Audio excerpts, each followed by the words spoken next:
GS centre math solution YouTube channel में आप सभी का स्वागत है। आज की इस वीडियो में आज मैं आप लोगों को बहुत ही महत्वपूर्ण जानकारी देने वाला हूँ। ये जानकारी काफ़ी महत्वपूर्ण है, आप लोग इसे अच्छे से ग्रहण करना। मैं आपको यहाँ पे पीएससी और व्यापम के बारे में जानकारी देने वाला हूँ। सबसे पहले मैं आपको पीएससी के बारे में बता देता हूँ। पीएससी पीएससी एक ऐसा एग्जाम है जिससे हम छत्तीसगढ़ में टॉप पोजीशन पे पहुंच सकते हैं, मतलब काफ़ी बड़े पदों पे। ठीक है, बड़े पद में आप जानते हो कि एसडीएम होता है, डीएसपी होता है, तहसीलदार होता है, नायब तहसीलदार होता है। तो इस प्रकार के रैंक के जो अधिकारी हैं ना, ये पीएससी के थ्रू बना जाता है। अब पीएससी दिलाने के लिए आपको क्या होना चाहिए? ग्रेजुएट होना चाहिए। ठीक है, तो जब आप ग्रेजुएट होगे तभी आप दिला सकते हो। ग्रेजुएट मतलब आपको कॉलेज पास करना होगा। कॉलेज पास किए हुए व्यक्ति ही पीएससी दिला सकते हैं। तो यहाँ पे पीएससी दिलाने के लिए प्रतिशत कितना लगेगा ग्रेजुएशन में? तो ग्रेजुएशन में आपको टोटल प्रतिशत लगेगा 33%। इससे कम में फेल हो जाओगे, तो सिर्फ पास होना समझो। ठीक है, जो व्यक्ति पास होगा वो पीएससी दिला सकता है। इसके लिए कोई भी प्रतिशत निर्धारित नहीं है। पास होने वाला व्यक्ति पीएससी के एग्जाम को दिला सकता है। अब पीएससी के एग्जाम से कई अधिकारी बनते हैं। मैंने जैसे अभी आपको बताया ना कि डिप्टी कलेक्टर जो होता है उसे एसडीएम के रूप में जाना जाता है, क्योंकि डिप्टी कलेक्टर डायरेक्ट नहीं बनाते हैं, उन्हें एसडीएम बना दिया जाता है। फिर डीएसपी, फिर उसके नीचे में तहसीलदार, नायब तहसीलदार, कई अधिकारी, वाणिज्य अधिकारी, कई प्रकार के अधिकारी जो बनता है वो पीएससी के थ्रू बनता है। और पीएससी का एक ही एग्जाम सबसे महत्वपूर्ण है और वो है सिविल सर्विस का। ठीक है, सिविल सर्विस। सिविल सर्विस साल में ये सिर्फ एक बार होता है। साल में एक बार होता है और इसमें कई 100 पद निकलते हैं, जैसे 300 पद, 400 पद। ठीक है, 300 पद, 400 पद, इस तरह से यहाँ पे निकलते रहते हैं, जिसमें डीएसपी और डिप्टी कलेक्टर का जो पद होता है सबसे मुख्य पद होता है। तो डिप्टी कलेक्टर मतलब डीसी। डीसी का जो अधिकतर पद होता है हर साल 4 से 5 निकलता है। और डीएसपी का पद जो होता है ये भी 4 से 5 पद होता है। तो बहुत मुश्किल होता है इन पदों को पाना। ठीक है, बहुत ही मुश्किल होता है इन पदों को पाना। तो ये सबसे हाई रैंकिंग वाला छत्तीसगढ़ का पद है। अगर इस पद को पाना चाहते हो तो आपको सिविल सर्विस दिलाना होगा। सिविल सर्विस का एग्जाम जो होता है वो होता है फरवरी में। फरवरी में फिक्स है।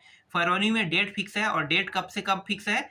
10 से लेकर 20 तारीख तक के फिक्स है। ठीक है, तो 10 से 20 तारीख के बीच में फरवरी में सिविल सर्विस का पहला पेपर होता है, फर्स्ट पेपर। ठीक है, फर्स्ट पेपर में 2 पेपर होते हैं। पहला पेपर मतलब सिविल सर्विस के जिस डेट में ये पेपर होगा, इसमें 2 पेपर होगा। एक को कहते हैं जीके मतलब सामान्य ज्ञान, और एक को कहते हैं एप्टीट्यूड। ठीक है, बस मैं इतना ही लिख लेता हूँ, एप्टीट्यूड। चलो पूरा लिख लेते हैं, एप्टीट्यूड। ठीक है, इसे सी सेट के नाम से जाना जाता है। सी सेट के नाम से इस पेपर को जाना जाता है। इसमें सिर्फ आपको पास होना है। क्या होना है? पास होना है। इसमें आपको क्या होना है? सिर्फ पास होना है। इसका कोई नंबर नहीं जुड़ता है, क्योंकि ये काफ़ी टफ होता है। तो टफ होने वाले टॉपिक में सिर्फ पास होना है। तो पास होने के लिए इसके लिए भी नंबर निर्धारित है। एसटी एससी के लिए अलग है, ओबीसी के अलग है, जनरल के लिए तो भी पूरा 33%। तो आपको 33% मान के ही चलना है। 33% मतलब 33 प्रश्न आपका सही है तो आप क्वालिफाइड है। इससे अधिक आपको बनाने की जरूरत नहीं है। 33 प्रश्न आपका बन गया ना, तो आप छोड़ दो यहाँ पे, क्योंकि इसका नंबर मायने नहीं रखता है। तो आप जितना चाहो बनाना चाहो, कोई मतलब नहीं है। सिर्फ पास होना मायने रखता है यहाँ पे। तो यहाँ पे आप मान सकते हो कि सबके लिए मैं 33% निर्धारित कर रहा हूँ। अलग अलग के लिए अलग अलग है, किसी के लिए 23% है, इस तरह से है। लेकिन आप समझो कि 33% यहाँ पे लाना है आपको, तभी आप यहाँ पे पास माना मतलब तभी आपको यहाँ पे पास माना जाएगा। यहाँ भी वही है, पास होने के लिए 33 मैं यहाँ भी ले लेता हूँ, पास होने की 33। लेकिन इसमें जितना ज़्यादा आप बनाओगे उतना ही आपके क्वालिफाई होने के लिए, मतलब क्वालिफाई होने के लिए मायने रखेगा। यहाँ पे जो सबसे ज़्यादा नंबर लाएगा ना वही क्वालिफाई होता है यहाँ पे। तो एक तो यहाँ पे पास भी होना है, दोनों विषय में 33% अगर लाओगे तभी पास होगे। पास होने के बाद पहला पेपर में जितना ज़्यादा नंबर लाओगे, जो जीके है ना सामान्य ज्ञान, इसमें जितना ज़्यादा नंबर लाओगे उतना ही ज़्यादा मायने रखता है। सामान्य ज्ञान का जो टॉपिक है ये बहुत महत्वपूर्ण है। ये व्यापम के लिए भी उतना ही महत्वपूर्ण है जितना पीएससी के लिए है, क्योंकि ये बेस लाइन है। इस बेस लाइन को जब तक आप क्रॉस नहीं करोगे तब तक के न तो व्यापम निकाल पाओगे न तो पीएससी। तो मैं आपको बेस लाइन वाला टॉपिक बता देता हूँ। बेस लाइन वाला जो टॉपिक है वो है इतिहास। ठीक है, इतिहास आपको पढ़ना पड़ेगा, ये फिक्स है, सभी के लिए इतिहास पढ़ना पड़ता है, व्यापम में भी पढ़ना पड़ता है और पीएससी में भी, तो इतिहास तो आपको पढ़ना पड़ेगा। ठीक है, ये मैं इंडियन इतिहास की बात कर रहा हूँ। फिर भूगोल है, भूगोल के बाद संविधान है, और संविधान के बाद है अर्थशास्त्र, और एक है विज्ञान। ये 5 टॉपिक है, और एक टॉपिक आपको और बता देता हूं जो है छत्तीसगढ़ का जीके। ठीक है, छत्तीसगढ़ के जीके में बहुत सारे टॉपिक है, तो ये जो 6 टॉपिक मैं आपको बता रहा हूं ना, अगर आप इन 6 टॉपिक में महारत हासिल कर लोगे तो आपको कोई भी नहीं रोक सकता किसी भी एग्जाम को क्वालिफाइड करने में। आप चाहो तो पीएससी भी क्वालिफाइड कर सकते हो, आप चाहो तो व्यापम भी क्वालिफाइड कर सकते हो, क्योंकि ये जो बेस लाइन मैं बता रहा हूँ ना, ये सबसे महत्वपूर्ण है। इसे कोई भी इतनी आसानी से याद नहीं कर पाता है। इसे याद करने का मतलब है कि आपको मतलब ये जो याद कर सकते हो ना, तो इसे याद करने वाला ही व्यक्ति पीएससी भी निकाल सकता है, व्यापम भी निकाल सकता है। व्यापम के कई एग्जाम होते हैं, आपको पता होगा कि व्यापम, ठीक है मैं व्यापम बता देता हूं।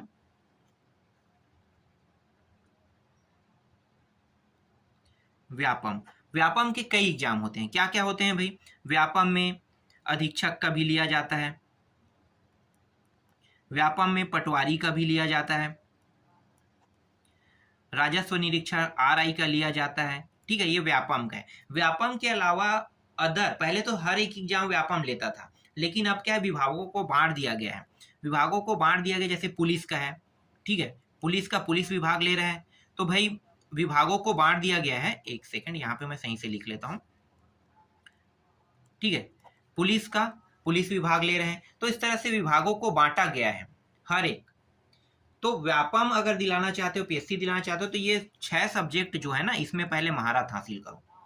मैं गारंटी देता हूं कि आप अगर इन 6 सब्जेक्टों में महारत हासिल कर लोगे ना, तब आप कोई भी एग्जाम निकाल सकते हो, गारंटी है। क्योंकि मैथ्स है बहुत ईजी होता है, रीजनिंग बहुत ईजी होता है। जो ईजी नहीं है वो ये 5 सब्जेक्ट है, क्योंकि इतिहास में सन दिया रहता है, और सन को याद करना आसान नहीं है। भूगोल में भाई जमीन के अंदर वाला पूरा टॉपिक दिया रहता है, ये आसान नहीं होता है। संविधान जो है, कानून पढ़ाते हैं, ये आसान नहीं होता है। अर्थशास्त्र में हम तो खुद अपने अर्थशास्त्र को नहीं जानते, कृषि के बारे में नहीं जानते, तो अर्थशास्त्र क्या जानेंगे, इसको भी बहुत कठिन टॉपिक माना गया है। विज्ञान को तो ऐसे ही आदमी समझ नहीं पाते। फिजिक्स केमिस्ट्री फिजिक्स केमिस्ट्री और बायो में उलझ जाता है, तो इसको भी टफ माना जाता है। तो ये टफ टॉपिक को पहले आसान करो, फिर छत्तीसगढ़ जीको को भी आसान करो। जब ये सभी चीजें आसान हो जाएगी ना, तब आप कोई भी एग्जाम निकाल सकते हो। क्योंकि मैं बता रहा हूँ ना, गणित बहुत आसान होता है, बहुत आसान। आप ऐसे ही बना लोगे, अगर ये 6 टॉपिक याद हो गया तो। रीजनिंग बहुत आसान होता है, ऐसे ही बन जाएगा। ठीक है, करेंट अफेयर टफ भी नहीं होता, वो भी बहुत आसान होता है। आप रोज सुनते हो टीवी में, कहीं पे आपको पढ़ने को भी मिल जाता है पेपरों के थ्रू। तो ये करेंट अफेयर है, ये आसान होता है। बस ये 6 टॉपिक आसान नहीं होता है। ये 6 टॉपिक जिस किसी ने भी रट लिया है या समझ गया है ना, वही क्रैक करता है अगले एग्जाम को। तो मैं यहाँ पे बार बार आपको सजेस्ट करता हूँ कि पहले इन सभी चीज़ों को आसान बनाओ, फिर पेपर में बैठो।